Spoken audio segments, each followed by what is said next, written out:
Sampai akhirnya dia mengatakan, hai anak kecil, kata pendeta ini, apakah engkau mengizinkan aku untuk melihat pundakmu?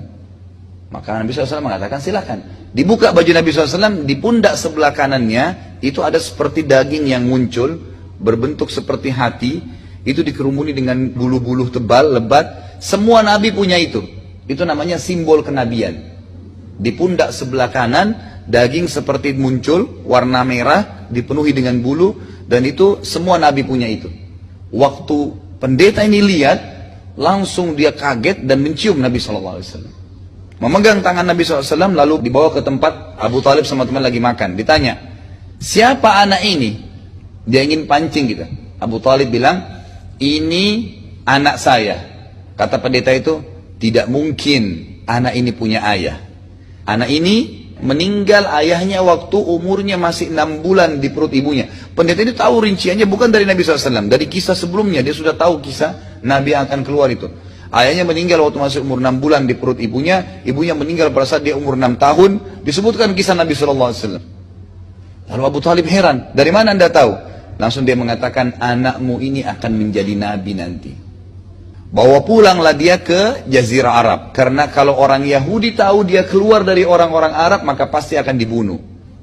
Karena orang Yahudi tidak mau Nabi terakhir dari turunan orang Arab, maunya dari Bani Israel. Dan sudah pernah saya sebutkan sebenarnya sumbernya satu, Nabi Ibrahim alaihissalam. Nabi Ibrahim punya 2 orang istri, Sarah dan Hajar. Sarah punya Ishak dan Hajar punya Ismail. Nah, dari Ismail ini turun Nabi Muhammad SAW. Nah, dari Ishak ini ada Yakub. Yakub ini nama lainnya dia Israel. Jadi Israel itu namanya Nabi Yakub sebenarnya sekarang, dipakai sama mereka. Kalau dikatakan Bani Israel berarti keturunannya Nabi Yakub. Nabi Yakub punya anak Yusuf, ada kemudian Musa, Daud, Sulaiman, Isa. Ini semua dikenal dengan nabi-nabi Bani Israel. Nah, mereka berharap setelah Isa dan Musa itu keluar dari Bani Israel juga terakhir. Ternyata keluar dari turunan Nabi Ismail.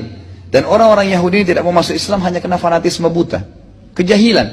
Kalau anda tanya orang Yahudi kenapa tidak beriman, mereka bukan mengatakan Islam tidak benar, karena Muhammad itu keluar dari turunan Ismail. Ismail itu ibunya dulu Hajar. Hajar itu bekas budak.